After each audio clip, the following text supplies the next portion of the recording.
Earshot Jazz Festival kicks off October 8th and spreads out over 10 Seattle stages through November 6th with concerts all around the city. All concerts live and many of them streamed directly to your home. Tickets and information available up online. Earshot.org. It's the Earshot Jazz Festival 2022. See you soon. Tune in to Real Estate and Money every Tuesday afternoon from 2:30 to 3. Rainier Avenue Radio.world. Join your hosts Violetta Strash with John L. Scott Kent North and Tina Lombard with Guaranteed Rate Affinity. They'll help you navigate the waters of our volatile real estate market and offer you some guidance on how to make your hard-earned money work to make your dreams come true. Learn about current trends, get tips on financial matters, and have fun, interactive discussions about your home inside and out. That's Real Estate and Money. Would you like to see when your favorite Rainier Avenue Radio show comes on? Check out our show schedule, updated weekly at rainieravenue.world. Hey. Oh, they just brought us all three on at one time, huh? All right, D-Money, I see how you rolling. You just said, let's just throw them all together. What's going on, ladies? How are you? Good. Still, sick, stopped up, still just trying to get through this cold, Welcome, everyone. Welcome to Bawsule Outlet. We got the trios on here today. We got Tiffany, we got Tony, and of course myself. What's up? Me coughing or blowing my nose. I'm still recovering from my cold. So, what happened to you last week, Tiffany? Probably everyone want to know what happened to Tiff, CC. Tiff was dealing with some personal family matters, and Team No Sleep, and my ass took a cat nap and did not wake the fuck up. Oh boy. Basically. Yeah, my body. Yeah. So it's my life. It's been a complete roller coaster. Yeah. So we got through. It is what it is. Yeah. Well, we're happy to have you back. Definitely happy to have you back. So definitely, I'm sure the audience missed you because you bring such a sense of humor and realism, and but you know what? You're here now, and that's what matters. Yeah. Today's subject is called narcissism. There's going to be two parts to it, and I'm sure it's two parts because it's a lot. Yes. What narcissism is. Some people probably don't even know what it is. A lot of people do. Probably got a family member that's one, or been in a relationship that's one. So Tiff, I'll let you start off this narcissism talk. Oh God. Oh God. Oh Lord. Well, for those of you that have heard me talk over and over, so my soon-to-be ex-husband, a complete fucking narcissist. Oh my God. A complete. Can you explain what a narcissist is so people know? A fucked up motherfucker. Well, translation. I mean, Rolling. The way I can, I guess, try to dummy it down, I guess, is I feel like someone that just does shit, fucked up shit, and plays the blame game. Yeah, that part. I mean, in a nutshell, literally will start some shit, and then when you react to that shit that they started, they're like, "What happened? What's they don't even check out. Yeah, like it's you." Mm-hmm. And when I that motherfucker, yes. So in a nutshell, crazy. That's what they do. Try to make you think you're crazy. They do. They absolutely try to make you think that you're crazy because they'll just do shit. But they're so sneaky, though. Yeah. They are the sneakiest motherfuckers, because one thing that I've noticed with the narcissists that I've dealt with is Daniel touching. Oh, he put it up. Okay, let me see. An individual showing symptoms of or affected by, let's see. Extremely self-centered person who has an exaggerated sense of self-importance. Absolutely. Yeah. Yeah. Narcissist. Hold on, wait, hold on. It's A person who is overly concerned with his or her physical appearance. Yeah. All of that. All of that. That was him. And the thing is, oh my God, Daniel, you're so amazing. They will absolutely have you thinking that you're going crazy if you don't know any better. You will seriously be like, what the hell is wrong with me? Like, they can turn it. It's the blame game. I just think overall they're just fucked up individuals. There's so many narcissists. I've ran into a ton of narcissist men, but the women are out there too. There's no gender prejudice. It's in male and female. The female ones are a little bit more sneakier, I guess, and try to play kind of like the innocent role as well. Like, oh my God, I can't believe you would think I would do something like that shit there. Right there. Yeah, that's what I've gotten from female narcissists. Like, oh my God, I would never, I can't believe you would. Bitch, you know very well what you are doing. Screwed up. So, but I think that if you truly don't know, they will absolutely have you feeling like you are going absolutely crazy. Like, hands down. I mean, just fuck with you purposely. I know a narcissist who's a freaking therapist. I'm like, oh my fucking God. And I bet you every relationship that he's couple that he's talked with, and everyone that he's just completely just fucking with them. And it's a woman. It's actually my cousin. She is just fucking with them. Yes, she is just absolutely crazy. I mean, she's getting paid. She's getting paid for her craziness. Yeah. And put it on people. Why did you pick to be a therapist to be in somebody else's fucking head? But to really, but now you got but now she got a degree to fuck up people. That part. Yeah. Yeah. And she got the degree so she could do it, you know. Yeah. So I mean, I think in a nutshell, they do. They tend to fuck with you, and then when you call them on their bullshit, they play the victim game, the blame game. You know, I would never. Why would you think I would? You know, it's never their fault.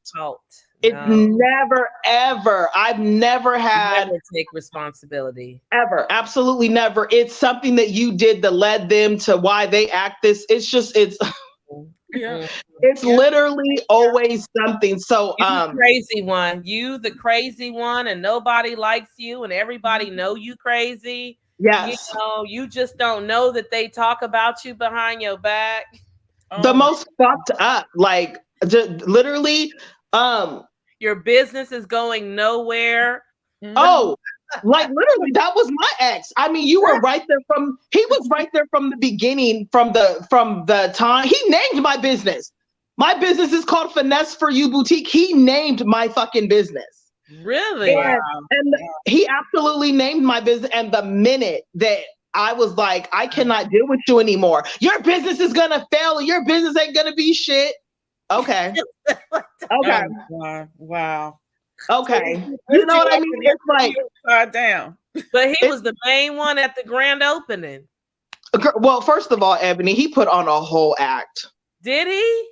Girl, absolutely. Gosh, he was looking so sincere. I mean, I can see it now, but he was looking so sincere. He was.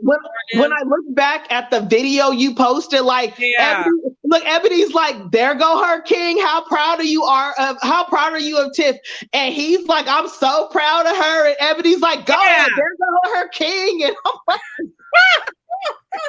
well, they are showmen and act. They are showmen and absolutely. And I'm sitting here going, you done fought with me, nigga, all motherfucking morning up until I cut that fucking ribbon. Oh God. Oh yeah, girl. Oh, absolutely, absolutely. Wow. Absolutely. God, that's horrible to be so excited for your grand opening and to prepare for that moment to be arguing and then he up in here playing fake and phony. Absolutely. And he loved to, they are pure actors, entertainers.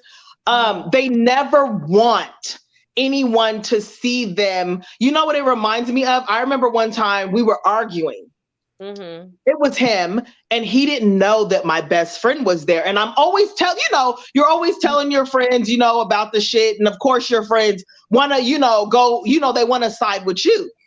And when he's around people, he was always quiet, never said anything.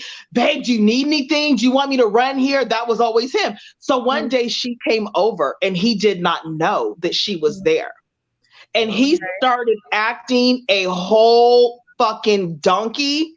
And when he saw her, she was outside. The door was open. It was like summertime. She was outside.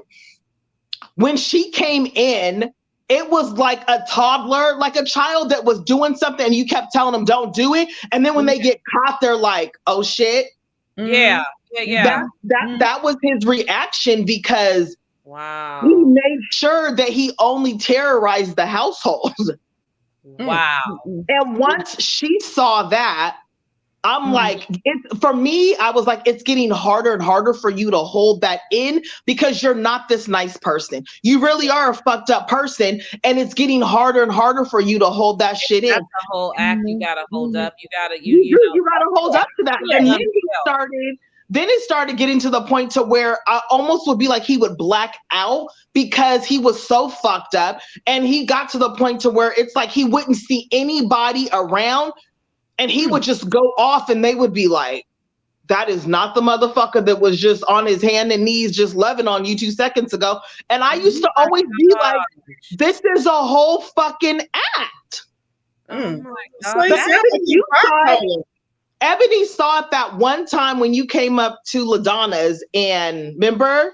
Oh, yeah. And Ebony was like, that doesn't even look like Tiffany because every time we closed that, when you were cooking food that time. Yeah, every time we closed that door to the kitchen, it was some bullshit. So I'm in the kitchen crying, and then I gotta open the door and put on my customer service face. And Ebony was like, "That don't even look like you." And I'm like, "This is all the time." He had one side that was happy and one side that was pissed off. I couldn't figure it out. I'm like, "What the fuck kind of look is this? What's going on?" You're like, I don't even recognize when people start telling me I don't recognize you. Yeah, I didn't recognize like, it's time for me to go.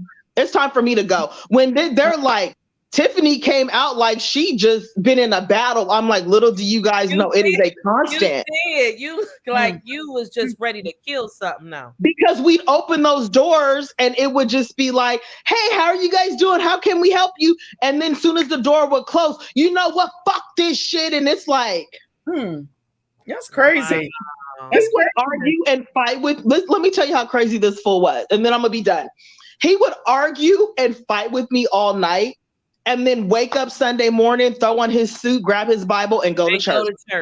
Grab his Bible. Oh, and go to church. Oh, heard it all. Grab his Bible. Tony, when I tell you this fool was sitting here and argue and fight with me and wake up, throw on his suit, and walk out like, all right, babe, I'm getting ready to go to church with his Bible. And then come back like man, you missed it.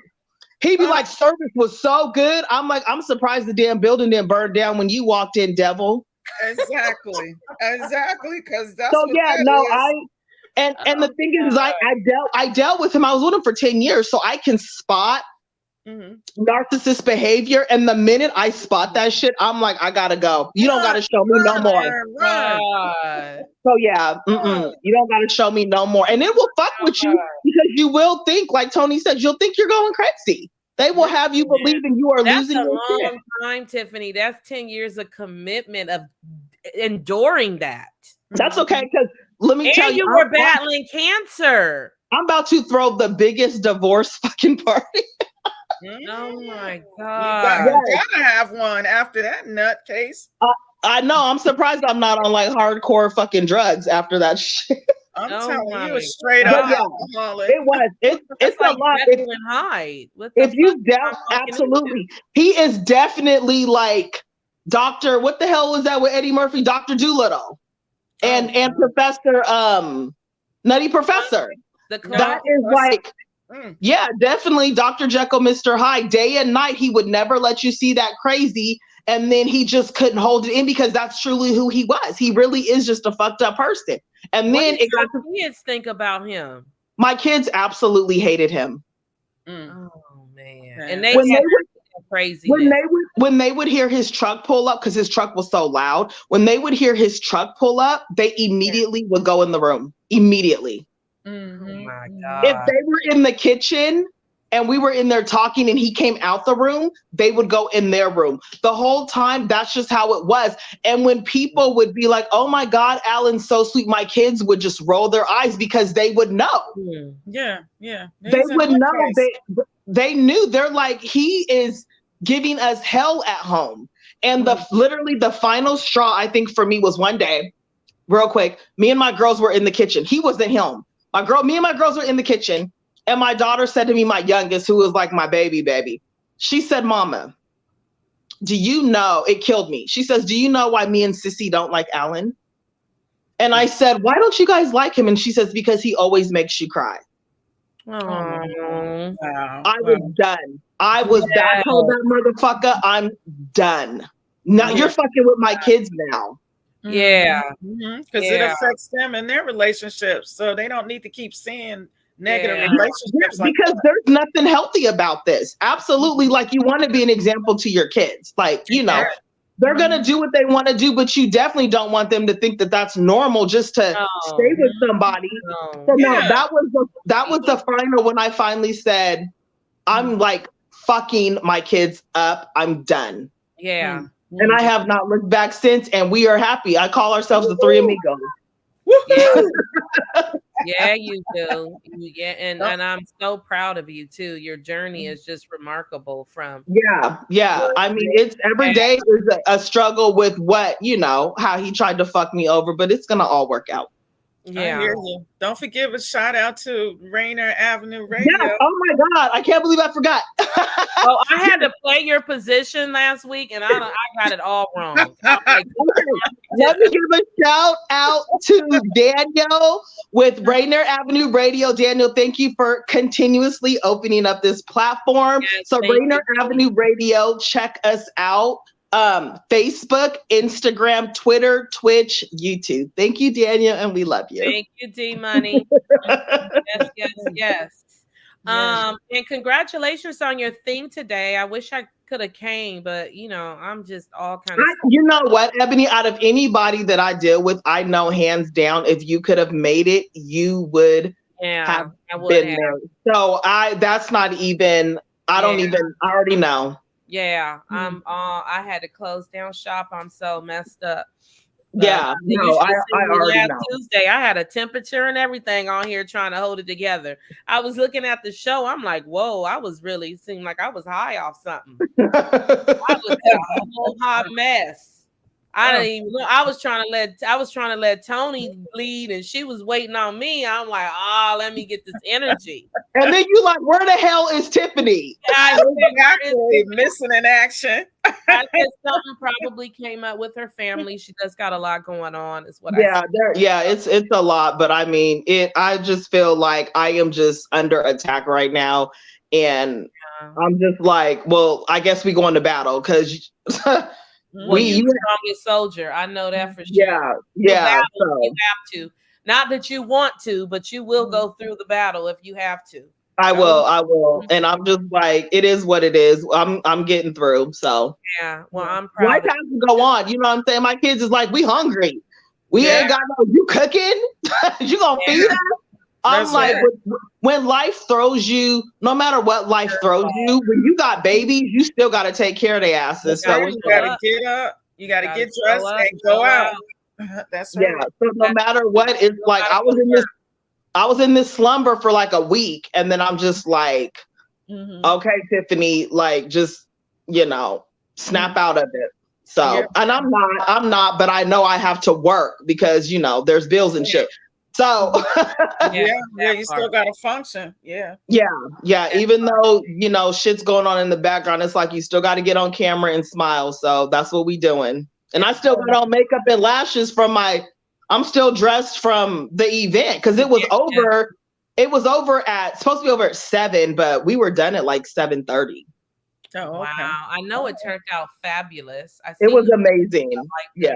Nice. It was nice, amazing. Nice. Wow. Man. Okay, so Tony, you want to speak on any narcissism that you have experienced? Well, yeah, I was in with a narcissist for 3 years. Was it that woman you were with? Yeah, 3 years, and they just was a cuckoo for Cocoa Puffs. Had me drove me crazy. I tell you, I felt like I had to drink to cope, and I was not an alcoholic, but it was like I had to drink to cope to be at a level with them because they had me feeling like I was dirt to the ground. I was just like, made me feel like you're not good enough and you don't speak well and you don't act right and you're inconsiderate. And I was just like, what? And the mind games. Yeah, you don't know the Bible. Why you don't know the Star Spangled Banner? I said, are you crazy? And I think that's because who keeps in their mind the words to the Star Spangled Banner? I said, somebody crazy. Somebody who's crazy. Yeah, I said, what? The Star Spangled Banner. I don't even know that. I'm like, I still don't know the words to that. You think I'm gonna keep that in my head? What was it for? I got other important things to think about. And then I had a nerve want to have sex. They want to have sex when they. I almost peed on myself. Stop. Crazy? I don't even like you to have sex. I don't want you to touch me. Are you out of your mind? So that narcissist, I had to really set them up really tough, man, because I was driving a Mercedes at that particular time, a 2-seater SL, a Mercedes SL 500. So they figure, okay, you're not going to do what I say do. They're going to take it back and give me the Hummer. And so what did I care? I said I want transportation. So if you want a 2-seater, I don't care. I'm not ready to pee on myself. I don't care about cars. They don't mean nothing to me. I just love the A and B, and frankly, I don't even have to drive. I can get an Uber, okay? Because I'm not lying. I hate when a motherfucker try to take some shit that they done gave you. Yeah, try to take everything. So annoying. Yeah, diamonds and everything. But let me tell you, don't underestimate a quiet person. Because let me tell you how I set that one up. Thank you for the Hummer. It was a Hummer 3. And I called my homegirl up. I said, look, we were supposed to go on a cruise. I said, I wasn't going on no cruise. I was like, I don't care about no cruise. I said, I'm packing my stuff up. She called me. She said, what's up? You got my stuff in the closet, at the cleaners, because I would get their stuff up the cleaners because we ain't like no wire hangers in our house, Okay, mother dearest. That's right. I know, right? So I said, yeah, babe, I got your cleaning stuff. Me and my homegirl packing up my diamonds, packing up my bags and all the name brand stuff. I don't remember because I don't care about that, but we packing all my stuff up. And it's like, you have the house clean. I said, yeah, the condo, because we lived in a high rise. I said, yeah, it's clean and everything. I said, I even cooked you some food. Child, I had that house packed, all my stuff in the Hummer. I left a note, and they call up like, where the hell are you? I said, gone. Bye. I call the police because you stole my car. I said, how am I steal something with my name on it and the insurance? How did I steal it? You tell me how. And it took almost 2 months for them to give me money to get another car and me to give them the Hummer back. And I have not seen them. I took the Hummer and gave it to the concierge office. I said, I'll bring the keys there. I said, I came into this relationship with a car and I will leave out with a car, because what narcissists do, they try to act like they're elevating you. And they try to take everything away from you. When they mad, they want to strip you. No, I'm going to strip you because I won that battle.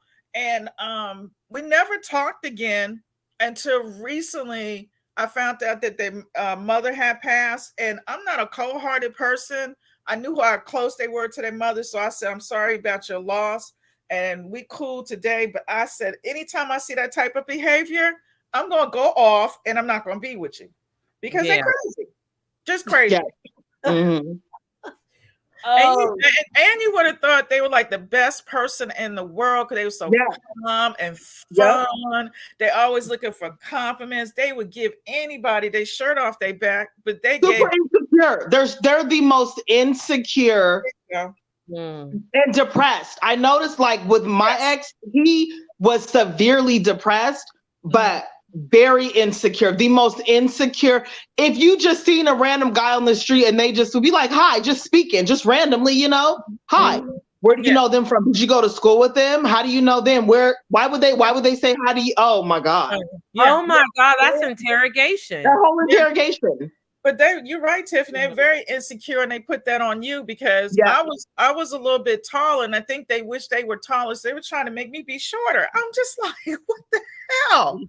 This is who I am. Yeah, and you knew that was when you met me. I didn't get shorter, you know. But this is what they do. They don't think they're doing nothing, but they interrogate you in the house and make your house like a cesspool, and you're actually oh my God, toxic, so toxic. Yes. I remember I didn't say something that they wanted me to say, so they threw wine in my face, and so I'm gonna fight. Oh my God, okay? I'm gonna fight. So I had at the time I took the Mercedes. Wait, Tony, you was fighting?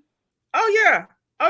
I had to hit them because I was tired of them hitting me. We were tussling in a high rise on 24th floor, tussling in the hallway because I had took the keys to the Mercedes. I'm like, I'm out of here. I'm gone. They're like, you're not taking my car. I said, I'm going. Yes, I am. And so we on the ground rolling around. I said, this is crazy. Why am I with this nut? And so we ended up getting into a fight. And I swear to God, I don't like fighting because I am my father's child. I must have hit them in their lungs or something. They couldn't even freaking breathe. And I pulled their wig off. It was just they had a wig on. Oh yeah. And so it was just a mess. And I said, this is not me. After being in a 6-year calm relationship. Wait a minute, he said that's time. That's why we got 2 parts to this, you guys. Stay tuned for more stories from Tony, myself, and Tiffany. Next Tuesday is Narcissism Part 2. Part 2. Okay. Thank you, Tiff, for joining us. Thank you. Oh, God, that went by so fast. I love you guys. I will see you guys next week. Love you too.